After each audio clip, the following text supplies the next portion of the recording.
شان صدیق اکبر کا پہرا دیتے ہیں، دیتے ہیں، دیتے ہیں، دیتے رہیں گے انشاءاللہ۔ لیکن اس کا مطلب یہ نہیں کہ لوگ جن کو بڑی مشکل سے ابھی یہ لفظ یاد ہوا ہو کہ لوگوں میری ماں کو کچھ نہ کہو، میری ماں پاک ہے، میں نے کہا شکر ہے بھائی، کم از کم اتنا تو آیا کہ میری ماں پاک ہے۔ نہیں، لفظ خطا کا اتنا اڑ گیا کس کی ماں کے لیے؟ حسنین کریمین طیبین طاہرین ظاہرین باہرین نیرین۔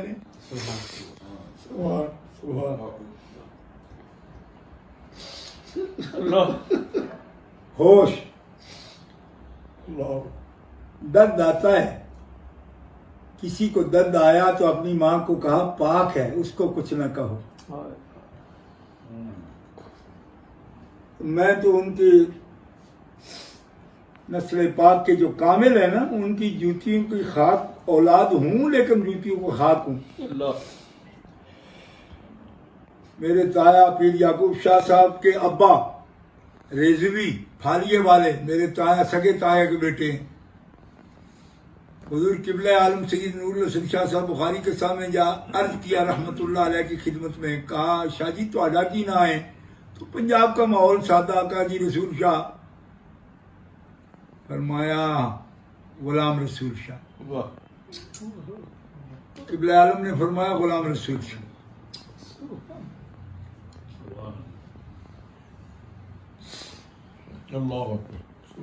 آل رسول بھی کہے گی تو کہے گی غلام رسول شاہ۔ میرے تایا جان نے خود مجھے اپنی گود میں بٹھا کر یہ بتایا ساڈے پیری ایو جیسا، ہم قبلہ عالم کے نوکر ہیں، خانہ دار نوکر دیکھنا ہو جس نے سید نور الحسن شاہ صاحب بخاری رحمۃ اللہ علیہ کے نوکروں کو دیکھ لے۔ صرف اتنی گزارش ہے اہل اسلام کہ یہ کوئی بحث کا مقام نہیں تھا، یہ کوئی امتحان آ گیا۔ کیوں؟ اہل سنت و جماعت حنفی ماتریدی بھی سیدہ پاک کی شان کے لیے اڑیں گے اور لڑیں گے، اور بحث و مناظرہ کے بعد کہیں گے ہم مان جائیں گے۔ ایسا غضب ہوتے دیکھا نہیں، یہ جماعت غضب والوں کی ہے نہیں۔ اس جماعت میں یہ ایک عجیب واقعہ ہے، ٹھیک ہے، اللہ کا فضل، اللہ کا کرم کہ ایک نہیں سینکڑوں علماء کرام، جید سے مراد وہ تنظیم المدارس والا جید نہیں ہے، وہ تو سیکنڈ کلاس کو جید کہتے ہیں نا، میں وہ دوسرا جید کہتا ہوں، ٹھیک ہے۔ تو وہ سب غلامی کے لیے موجود ہے، بے شک کوئی کمی نہیں ہے کسی چیز کی، اور اس گھرانے کو کمی رب نے آنے دی ہی نہیں، ٹھیک ہے۔ لیکن لوگ سمجھتے ہوں گے کہ پتہ نہیں شاہ صاحب کو اجازت دی ہے یا نہیں ہے، وہ اجازت نہیں دی ہے، میں نے منت کی ہے، میں کہہ رہا ہوں سیدھا، میں نے منت کی، میں کہ سید ہم لوگ ہیں نا، کریں گے نا نوکری، نہیں کریں گے تو کیا کریں گے پھر؟ باہر چونکیں گے بیٹھ کر، اس تنور کے پاس تو ہماری ڈیوٹی نہ ہو، ہاں اس کے بعد ڈیوٹی نہیں۔ آل زہرا ہیں جن کے لیے صحیح حدیث میں رسول پاک کا فرمان ہے، من حب ہذین یعنی الحسن والحسین اباہما و امہما کان معی فی درجتی فی الجنہ۔ شیوخ الحدیث مہربانی کر کے جامع ترمذی اٹھا کے دیکھ لیں، جو میرے حسنین سے پیار کرتا ہے اور ان کے باپ سے اور ان کی اماں سے، وہ میرے ساتھ محمد الرسول اللہ کے ساتھ میرے درجے میں، میری جنت میں نہیں، آپ کے درجے میں، اور میرے باپ حافظ الحدیث میں نے عرض کیا حضور ایک آدمی نے مجھے کہا حضور کے درجے میں اگر یہ غلام چلے جائیں گے تو پھر تو انبیاء کی اہانت ہو جائے گی، کیوں کہ انبیاء سے بھی اوپر درجہ ہے حضور کا، حضور کے درجے میں یہ غیر نبی ہیں، یہ داخل ہو جائیں گے تو نبیوں سے بھی اونچے کیا ہو جائیں گے؟ اتنا بڑا رکا ہے خارجی کا میرے پاس، منڈی پھلروان میں میری تقریر تھی، آج سے 40 سال پہلے کی بات کر رہا ہوں۔ میں نے جب جواب عرض کر دیا، میری عادت تھی جب تک والد گرامی حیات تھے تو جو بھی جواب دے بھی دیتا پھر بھی تصدیق کراتا ان سے آ کے۔ میں نے کہا جی میں نے یہ کہا، میں نے کہا تو نے لمبی کر دی بات، جواب ٹھیک ہو گیا لیکن بات لمبی کی، کتنے منٹ لگے ہوں گے؟ میں نے یہ 15 منٹ۔ میں نے کہا فرمانے لگے ہاں یہ بات بس ایک لفظ میں بھی ہو سکتی ہے۔ میں نے کہا وہ کیسے؟ فرمایا یہ غلام اس درجہ میں اگر اس درجہ کے مالک بن کر جاتے تو اہانت ہوتی، مالک اس کے محمد رسول اللہ ہیں، اور آپ کا وعدہ ہے حسنین کے غلاموں سے کہ چونکہ حسنین مجھ سے دور نہیں رہیں گے وہ جنت میں میرے ساتھ ہوں گے، کیوں کہ جگر کے بغیر کیسے جنت میں؟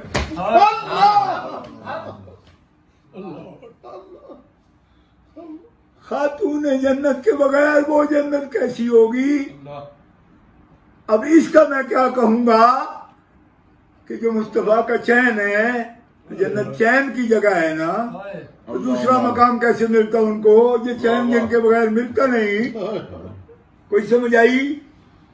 لوگ آج ہم سے یہ بھی پوچھتے ہیں جی وہ ان کو حضور کے لیے سہارا کہہ دیا کسی نے کوئی لفظ بول دیا تو چین بجبی ہو گئے۔ او میں کہا پاگلو کیا تمہارے ذہن بن گئے ہیں؟ حضور وہ سہارا جو محتاج کو ضرورت ہوتی ہے وہ نہیں ہے ان کا سیدہ یا کوئی اور، لیکن دنیا میں کوئی بھی ایسا شخص ہے جو اپنی اولاد میں اپنی امید نہیں دیکھتا؟ کیا دماغ خراب ہو گئے آپ کے یار؟ کیا خارجیوں نے کو بھنگ پلا رکھی ہے آپ؟ جب آپ کے سوتے ہی بند ہو گئے۔ تم میں کون عالم ہے کہ جس کا بیٹا نہیں تھا تو وہ در بدر تھا کہ ہونا چاہیے؟ میرا کا صدقہ رب نے کرم کر دیا۔ کوئی بات لگا کے نہیں کرنا چاہتا تھا، میں حافظ العزیز کا بیٹا ہوں، لیکن دوستو وہ بے چینی پوچھتا ہوں کہ اگر اولاد کا کچھ سہارا بندے کو نہیں ہوتا تو جس کی نہیں تھی وہ بے چین کیوں تھا؟ اس کو آپ محتاجی کا کہتے ہو یا کس کا کہتے ہو؟ کچھ تو امید ہے یہ کہ لوگ اس کے لیے تعویذ لینے چلے جاتے ہیں، دم کرانے جاتے ہیں۔ میں خود پتر منگن گیا تھا بغداد شریف، تو جھٹ بھی نہیں سے لائے میرا نے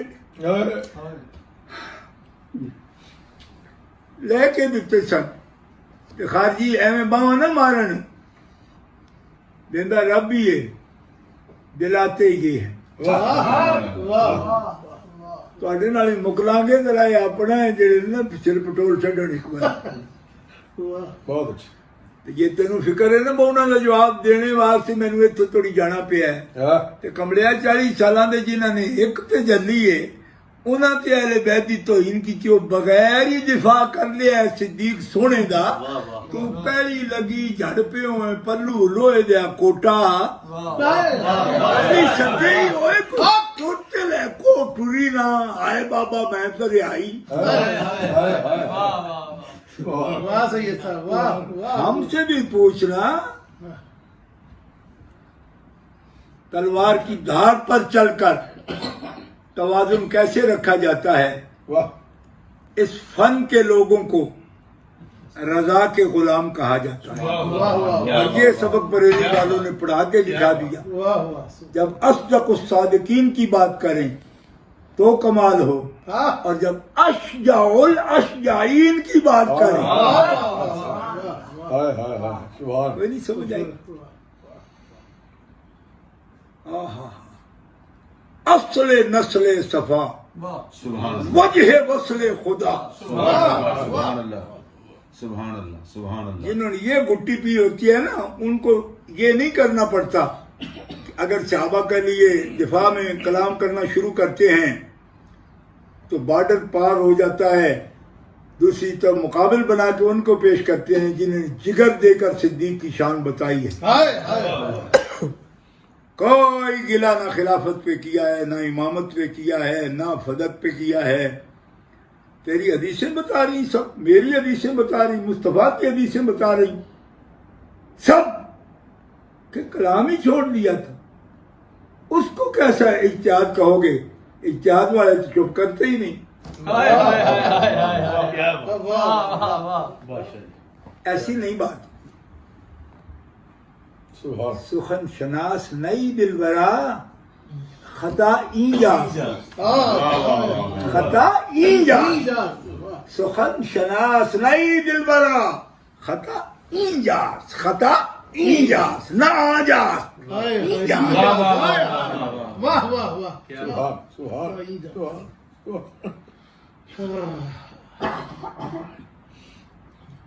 سبحان. بس بات زیادہ ہو گئی لیکن چپ رہ نہیں سکتا. چپ رہ نہیں سکتے. دکھ نہ ہوتا. آج بھی کسی نئی فرقہ بندی کی ضرورت نہیں، نہ کوئی گروہ بندی کی ضرورت ہے. اصلاح کی ضرورت ہے. نام نمود کی خواہش نہیں. آج لوگوں کے وقف بنانے، ٹرسٹ بنانے اور دارالعلوم قائم کرنے، اکیڈمیاں بنانی لوگوں نے سیکھی ہیں، ہے نا. 1925 میں جس کا پردادا امیر ملت ٹرسٹ قائم کر گیا اور گاؤں کے گاؤں کو کہہ گیا کہ اپنے اپنے گھر بالٹیاں چھڑ دیو، بالٹیاں لیا کرو تو امیر ملت ٹرسٹ جو کھانے بھر کے لے جائے. اب خواہش نہیں ان کی. ایسے ہم لا تزکوا انفسکم کے ساتھ کوئی بات کرنے کی تیاری نہیں، لیکن میں یہ اس لیے کر رہا ہوں کہ جب تک اصولی عقائد میں کوئی شخص متبع ہے اپنے مالکوں کا اور اپنے انصاب کا اور اپنے اجداد کا، اس کے لیے احتیاط لازم ہے. ٹھیک ہے. باقی ایک اشارہ دیتا ہوں اگر کسی کو سمجھ آ جائے. میں خادم ہوں آپ سب کا، اہل سنت و جماعت کا. میرا اور کوئی اعزاز نہیں ہے نوکری، اگر وہ بھی قبول ہو جائے. اگر ہماری علماء صاحب علم جن کو اللہ تعالیٰ نے ذہانت دی ہے اور وہ لوگ دین کو سمجھتے ہیں، صحابہ کرام اور اہل بیت اطہار کے بارے میں توازن کسی طرح بھی کھو بیٹھیں گے نا تو موقع پیدا کریں گے. آپ اگر خارجیوں کی طرفداری کرو گے نا تو لوگوں کو رافضیت کی طرف دھکیل دو گے، اور اگر تم رافضیت کی طرف رہو گے تو اس صورت میں یعنی اگر صحابہ کرام کے وکیل بنے اور توازن کھو بیٹھے، رافضیت کو فروغ ہوگا. اور اسی طرح اگر اہل بیت اطہار کے طرف وکالت کرتے ہوئے حد سے بڑھے، اور حد کیا ہے؟ عقائد اہل سنت و جماعت، اس سے بڑھے تو لوگوں کو خارجیت کی طرف دھکیل دو گے. یہ ہے مشکل ترین مقام جو سنی مبلغ کے پیش نظر ہوتا ہے. اور ایک لمحے کو اوجل ہو جائے تو جو خطا کا جو نتیجہ نکلتا ہے وہ آپ نے دیکھ لیا. اس لیے یہ بڑا خاص مقام اہل سنت و جماعت کو. ایسے ہی تو نہیں حضرت مولا علی نے روایت کر دیا یوم تبیض وجوہ وتسود وجوہ، جس دن کچھ چہرے سیاہ ہوں گے کچھ سفید ہوں گے. پوچھا جی وہ جو سفید چمکدار ہوں گے وہ کون ہوں گے؟ تو مولا نے کیا فرمایا؟ ہم اہل السنت والجماعہ. تو چہرے چمکانا یوں ہی نہیں، اس کے لیے توازن، ہاں واہ سید بادشاہ واہ. واہ کنڈے سے مکھن پکانا، اس کو کہتے ہیں. ٹھیک ہے. آخری لفظ میرے پیر کا، حضرت قیوم زمانی قطب ربانی مجدد الفسانی شیخ احمد سرہندی الفاروقی رحمہ اللہ، فرمایا محبت اہل بیت و عزت صحابہ اکرام صحابہ شرط تسنن است.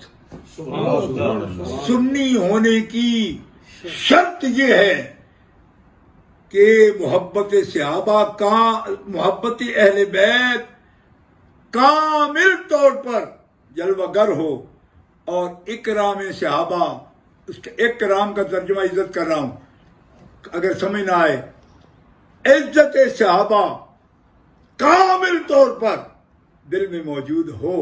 یہ دونوں نسبتیں ایک وقت میں جس کے حاصل ہیں، اس کے سنی ہونے کی سارے شرطیں پوری ہیں. واہ واہ. یہ میرے پیر کا فرمان ہے. اللہ تعالیٰ آپ کو سلامت رکھے اور آپ زیادہ اضطراب بے چینی میں نہ رہیں. انشاءاللہ سیدوں نے جس گاڑی کی بھی ڈرائیونگ کی سیٹ پر رہے ہیں، انشاءاللہ میرے والد فرماتے تھے کہ آل رسول کریم آگ لگانے والے نہیں، آگ بجھانے والے ہیں. آگ بجھانے والے ہیں. لیکن ہم چاہتے ہیں کہ ادب والوں کے ادب کیے جائیں، احترام والوں کے احترام کیے جائیں، شان والوں کی شان کا اعتراف کیا جائے. کیوں؟ اس لیے کہ جن کی عظمتوں کے باب رسول اللہ نے خود کھول دی، محدثین نے ان کے لیے ابواب قائم کر دی. اب کوئی سنی مجھے بتائے کہ یہ فضائل بیان کرنا، ایک مفکر ہیں بڑے، مجھے کہنے لگے آپ تو فضائل کی تقریریں کرتے ہیں. میں نے کہا فضائل کی تقریریں میں نہیں کرتا، رسول پاک نے فضائل اور مناقب کے باب کے باب پورے بیان کر دیے. یہ تو سنت رسول پاک ہے. اس لیے کس کس کو ہم کیا کیا کہیں گے. چھوڑیے باتیں، بات ختم ہو گئی. سیدوں کا حکم تھا، دونوں سید، دائیں بھی سید بائیں بھی سید، درمیان میں ان کا خادم درمیان بیٹھا ہے. اور اس وقت مرشد پاک کا جلوہ وہ بھی موجود ہے. آپ تشریف فرمائے، وعدہ فرما گئے تھے میں آ جاؤں گا، قدم رنجہ فرمایا، لطف فرمایا، قدم رنجہ کیا، شاد کیا. مہرباں آپ کا احسان ہمارے سر پر. تشریف فرمائے اور یہ خوشبو والی محفل. کیوں؟ ان کے نام آنے سے خوشبو آ جاتی، سبحان اللہ. تازگی آ جاتی ہے. اور وہ خوشبو حاصل ہے انشاءاللہ اللہ کے فضل و کرم سے. اور پریشان نہ ہوں، مضطرب نہ ہوں. انشاءاللہ تقاضے حکمت کے بھی، موعظہ حسنہ کے بھی، اور جدل ہو تو جادلہم باللتی ہی احسن. ہی حسن نہیں، احسن. احسن. اللہ نزل احسن الحدیث، اس کی روشنی میں. تو گرامی قدر حضرات، میں دعا گو ہوں آپ کے لیے، آپ ہمارے لیے دعا فرمائیے. اللہ تعالیٰ اس ملت کو اکٹھا رکھے. اہل سنت اہل خیر ہیں، اہل حق ہیں. ہمیں نئے مکالمت الصدرین لکھنے کی ضرورت نہیں ہے، وہ پرانے ہی پھنسے ہوئے ہیں ابھی تک. اس لیے مکالمت الصدرین مت لکھیے. اور جو شانوں والے ہیں ان کی شان کے لیے اپنے گردنیں خم کیجئے. جو ان کے لیے عزت میں گردنیں خم کریں گے، اللہ ان کو سرفراز کرے، وہی سربلند ہوں گے. آخر دعوانا ان الحمد للہ رب العالمین.